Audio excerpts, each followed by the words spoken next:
We used Ben Mesrick's book, Bringing Down the House, to inspire a narrative story about one gifted young man who has this ability to count cards in a way that only a computer can. Welcome to Vegas. This is real world-class money-making business. What's count? +9. +5. +13. Dude, I lost count 20 cards ago. Don't call me dude. They inherit the keys to Las Vegas. They have access to things that, most of us can only dream of. And the great thing is it was true. They were basically the kids that didn't get invited to the party. And then you'd hit Vegas and they were like rock stars. Scotch, drinking, gambling. There are no rules. In Las Vegas, you can be anyone you want to be. They just led this kind of double life. The stakes are high and the risks are high because they may not be at this much longer. There's going to be the moment when things don't go well in Vegas. People are not playing fair. We allow our kid to go dark, and we know that from this point on, he's never going to be the same again.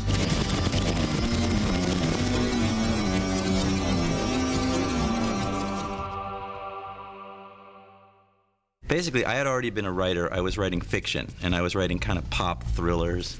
And I was looking for another story idea. And so coincidentally, I had met these guys. We'd met a while ago at a party, and we had some common friends. And when I approached him and said, hey, I got a great story for you, he was kind of like, yeah, whatever, kid. They were normal MIT kids, kind of geeky guys, but they had tons of money. So I went over to the main guy's house, and he showed me in his laundry was like $100,000 in $100 bills.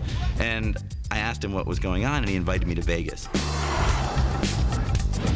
I discovered that it was this MIT blackjack team. It was an amazing thing to watch happen. I mean, these guys hit Vegas like crazy, and they won millions of dollars. Basically, after that, he said, God, we got to write this story. And for the next 3 weeks, Ben and I spent, a couple hours every day where I would tell him every story I remembered from my life in blackjack and my life around blackjack, and then he turned it into a book called Bringing Down the House. The funny thing about this story is we'd heard about it. Like 12, 15 years ago, there were these...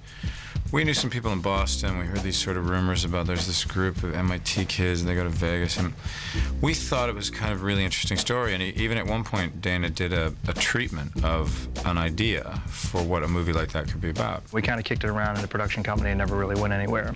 One day walking to my office in New York, I saw the cover of Wired magazine and said the 6 MIT students that took Vegas for millions. And I went, that's the story. Pulled it off the shelf. He didn't even read it. He just called me, and I said, we'll track down the writer. Now, at this point, we didn't know that the writer of this article had written a book, and it was Ben Mesrick. Before the book came out, I had written an article for Wired magazine. So the book was still in manuscript form. It was coming out in about 4 months. And the Wired magazine article came out, and it talked about the book. Dana Googled Ben's name, found some number in Boston, dialed it, cold called him. Phone rings, and I pick it up, and someone says, I'm Dana Brunetti, and I have Kevin Spacey on the line. Told him who I was and was interested in his story, and he thought it was a joke. No, it's some MIT kid prank calling you, because those guys do that. They prank call me all the time. So I Googled Dana Brunetti. And realized that I was who I said I was, and I worked with Kevin Spacey, and we were interested in his story.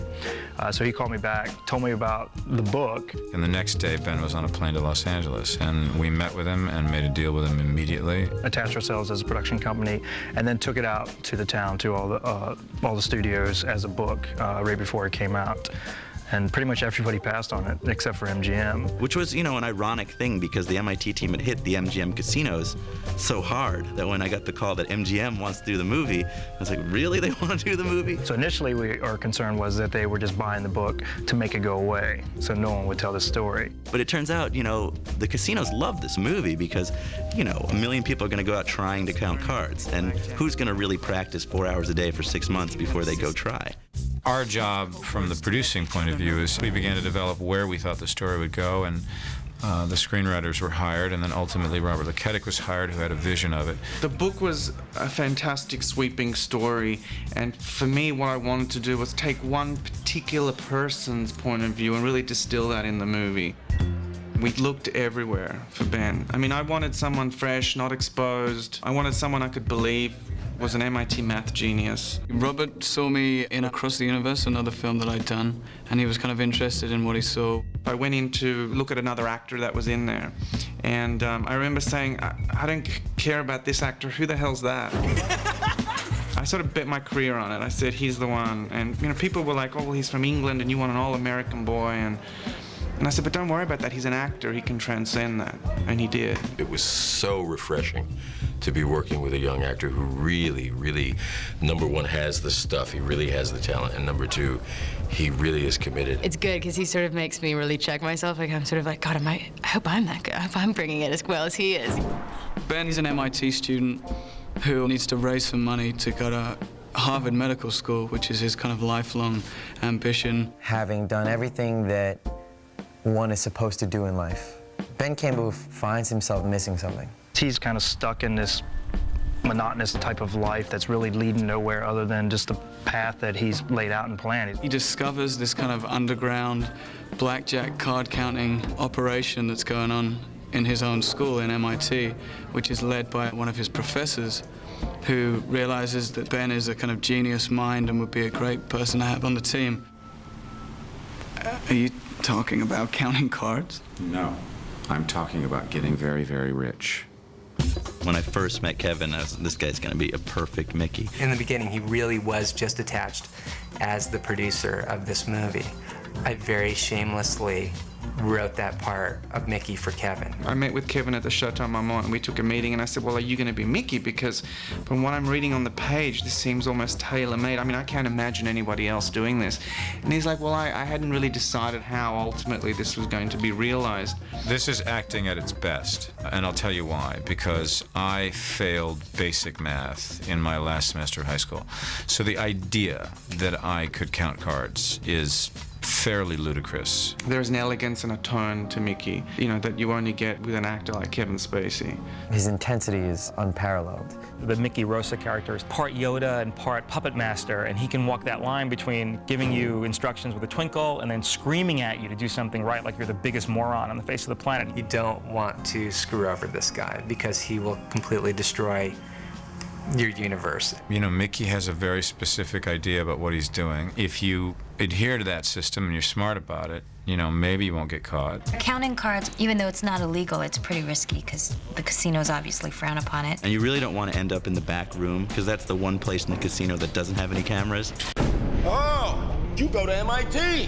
Tell me, how's Professor Rosa doing?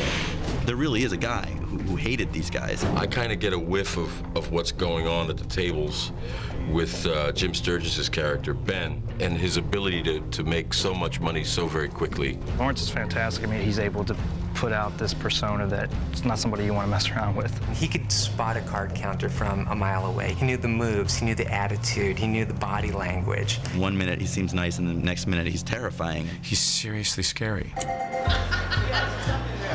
Kate Bosworth is this all-American face. Every time I see her, I want to pinch her cheek. I can't explain it. I love her. I love her energy. I love what she brings. Kevin's had a great experience working with her. I ended up getting a phone call from Mr. Spacey. What was his exact words? Will you please come play in Vegas and Boston? It's really hard to say no to. Kate was always sort of in the back of my head, and I was very delighted that she decided to jump on board. When I heard that they had to disguise themselves so that they weren't recognized by the casinos at a certain point, I felt like my character would want to really take advantage of that and in every casino scene basically become a different person. I had Southern Belle. It was like a really big sort of blonde, bouffanty, sort of Sharon Stone casino-esque. And then we had, what do we call it, Jersey Girl, who sort of chewed gum and had bright red lips. So it's really fun for me. You can't get lost in those characters within the film. What we felt and what we were trying to build was a sense that this was a team, even though maybe they wouldn't have become friends under any other circumstances. It was really important to get actors that are different from the leads and bring a fresh quality and energy to the ensemble. This film, I think, really depended on the chemistry of the cast because it was a group of kids that you have to believe have known each other for a long time, who trust each other completely, who have these amazing adventures and then go back to school and have that kind of separate life.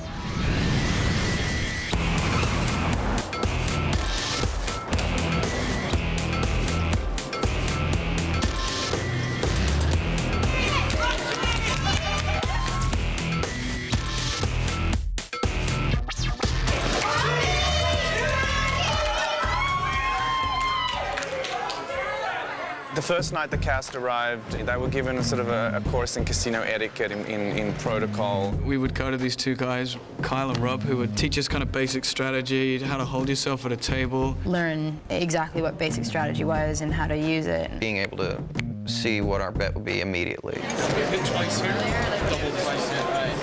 We just ran through hands with them and taught them stand, hit, surrender, split, the different hand motions, how to act like a player, how to handle their chips, how to look at their cards and wave them off right away. Wanting to feel like you were there day in, day out. You could do it in your sleep. There was a time when we were learning how to do all these kind of chip tricks, driving myself crazy, like, I've got to get this right, I've got to get this right, I've got to do it. I spoke to Jeff and he was like, you know what, Jim, I would never do that. I was like, really? And he goes, nah, you know, if I was doing chip tricks, it would give the game away that I was a big player, and you know they would sniff me out, so I would never do that. So I was like, thank God, man, thank you. Jeff was one of the people we flew out to Las Vegas because I wanted to introduce the cast to one of the original counters, and we gave him a little cameo in the movie, and you'll see him in a scene in Planet Hollywood. It was really fun. I mean, I'm a dealer named Jeffrey, and Jim Sturgis obviously is playing. Ben Campbell walks up to me and says to me, you know, Jeffrey, my brother from another mother. How you doing? You good? I definitely feel like he's picked up a lot of the nuances of what I was going through at the time. You know, these MIT kids, these mathematical kids who are really kind of out of context when you put them in Vegas, but, you know, they attack the system and get their money back for the masses, you know? People, please. We had a total of 76 cards that came out of the deck. 23 were high cards with a value of -1. 17 were neutral with no value at all, and the rest were low cards with a value of +1. How could you lose the count? Plus 13. The count. Just plus 13. Yes. Pull up a chair. Blackjack is the only casino game, really, that has a memory. And what that means is what you see impacts what you're going to see. Basically, the MIT card counting team uses the simplest counting method there is, called the high-low system. Tracking the number of low cards to the number of high cards that are left in the deck. The way that these guys did it, they had this stuff down cold. These guys count cards so well, they don't even look at the cards. They'll place a scotch glass on the table and get the count off of the reflection in the glass. We stay under the radar and we look for the signal. Folded arms, the table's hot. Blackjack. They came up with just a great system in terms of how to call in other players. We did a lot with hand signals. There was a lot of like James Bond, cloak and dagger. The team is comprised of two types of players. You got spotters and you have big players. What spotters do is they basically sit at the table and they watch the cards. And they're the ones keeping track of the count. Not drawing any attention to themselves, not betting with any kind of large amount of money. They would wait for the count to get relatively high, +8, +9, +10. They will call in what's known as a big player. The big player carries the big money. He does pretty much everything. He knows the count because the spotters told him the count, and then he really starts to play with the big money, knowing that the deck is working in his favor at that point. These MIT kids do not consider themselves gamblers. They're not gambling. They're playing an advantage game. They're mathematicians. It's just the math that they were so intrigued by. And I thought, oh my God, it took me 8 years to graduate college. Marker? Hey, Mark? Unless you're a participant in a blackjack game, I think it's not necessarily a spectator sport by any means. So the challenge for us became, how do we visualize this? How do we turn a blackjack game into an arena game? We use CGI and all sorts of sort of very specialized lenses and cameras that bring us right onto the surface of cards and in people's eyes. We're entering the digital era, and we're not shooting on film, which is what I've shot every project that I've ever done on. We're using the Genesis camera from Panavision, developed by Sony. Russell and I, if you'd spoken to us a year ago, we'd be like, we'll never shoot digital, we'll die before we ever do that. And we took a challenge. We went to Panavision, and they showed us something that we could no longer deny. In order to shoot some of the very, very low light environments that we find ourselves in, especially the casinos, the Genesis camera has an ability to see into the shadow areas and shoot in extremely low light situations. And I really felt that it would be an advantage for this film and give this film a very exciting look. Sorry, gentlemen. So, Henry, did I tell you I read about this place in a magazine? I heard somebody say, well, if film is sugar, The Genesis is Splenda. You know, it's like sugar, but it's not quite the same. There's subtle little differences. There's this fallacy with Genesis that, oh, you don't need much light, you just sort of film the actors, which is wrong. You still need to light people. People still need to be molded and shaped. The main visual technique is using lighting instruments that I usually didn't use so much in film before. Sometimes we're shooting scenes that it's a flashlight bounced off a bounce card, and that's the lighting for the scene. It's this unconventional approach Russell has also. I mean, there's a gift store in the Planet Hollywood casino that had flashing LED lights that he sent his assistant in there to buy 20 of.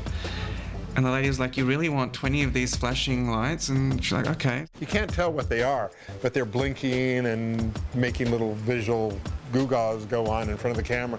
And it looks like you're shooting through miles and miles of neon when actually it's a 35-cent thing you could buy in a drugstore. It's just inspiring to watch because the finished product is like a painting. It looks just beautiful. Background and action!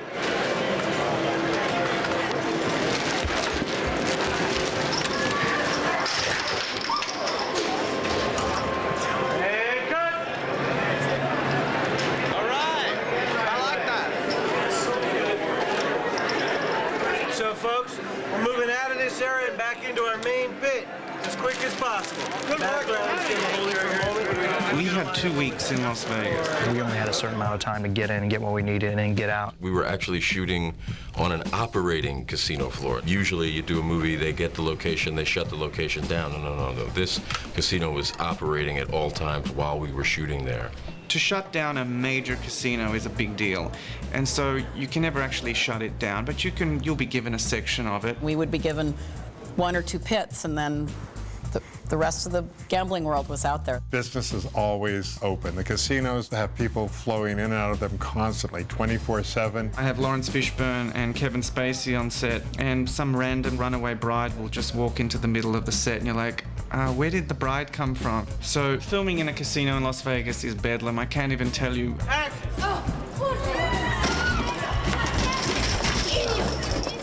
It's a little bit tough to work in that environment, and it's extremely noisy. So sometimes you can hardly hear yourself think, but it adds to the excitement. It was interesting. I've never done that before. Most of the crew, most of the people, we were all living in the hotel.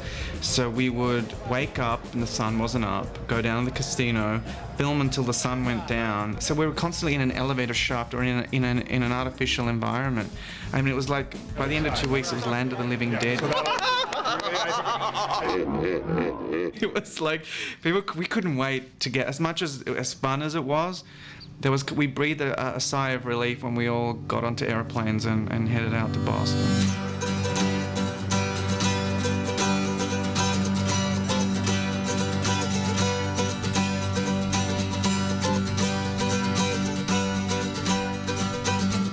We wanted to very clearly delineate Boston from Vegas, and at a very base level, it started with how we photographed each one.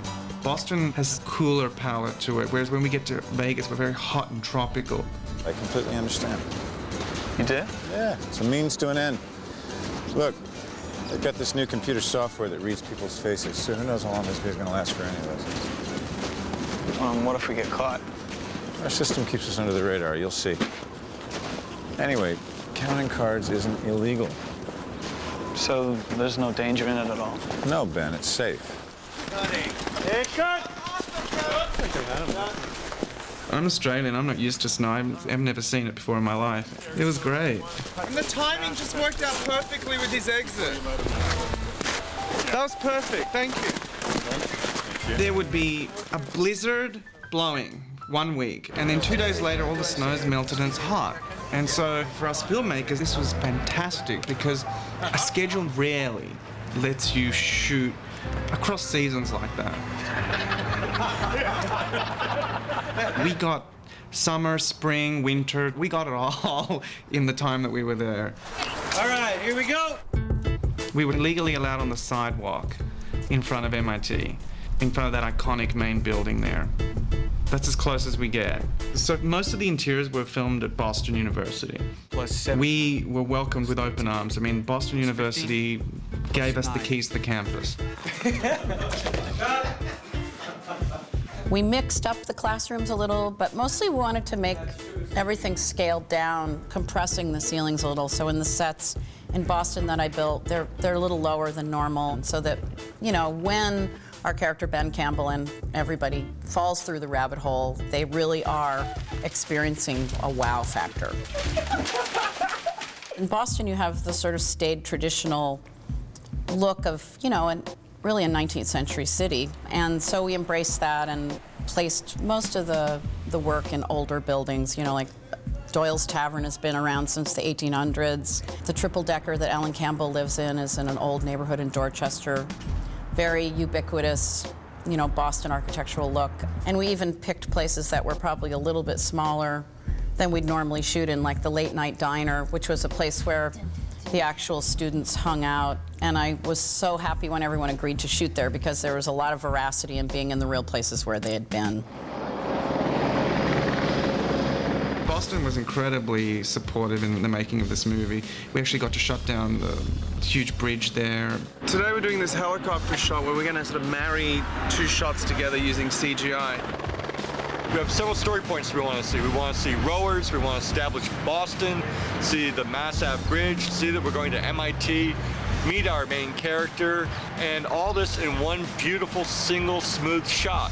This particular shot will have three elements. There'll be the initial wide helicopter shot, then an interim CGI component, a completely manufactured computer graphic, then shot taken from a camera card. So at a certain point, everything you see in this shot, some of it will be from the helicopter, some of it will be from the camera car, and some of it will be all computer generated and all blended together seamlessly. This is the first sort of close, intimate shot of our lead character in the movie. And there's several hundred police officers here, and we've shut down the Mass Ave Bridge, which is like a big to-do. We were actually on the 6 o'clock news on every channel last night, so it's scary. It's going to be a big one. Bye. And line it up.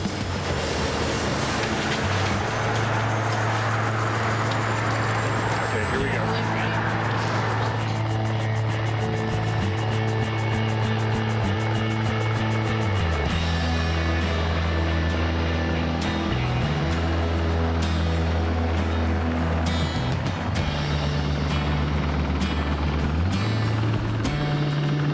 Slow it down, slow it down. We're going to get a line up. He's got it. Okay. That's fine. I think now we should move on.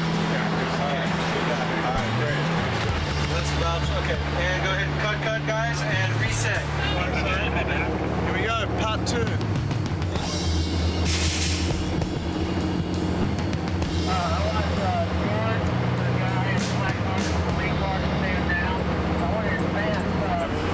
Okay, this will be the one. I can feel it in my waters.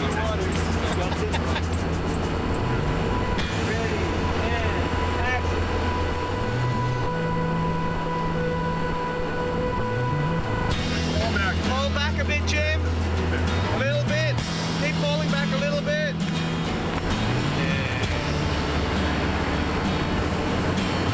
And cut. Got it. What a relief. All right. The most enjoyable thing of this process is the entire process. From finding the story, walking up the street, to acquiring the book, to actually seeing it come to fruition and ending up on a screen. That's been the most enjoyable thing anybody could ask for. See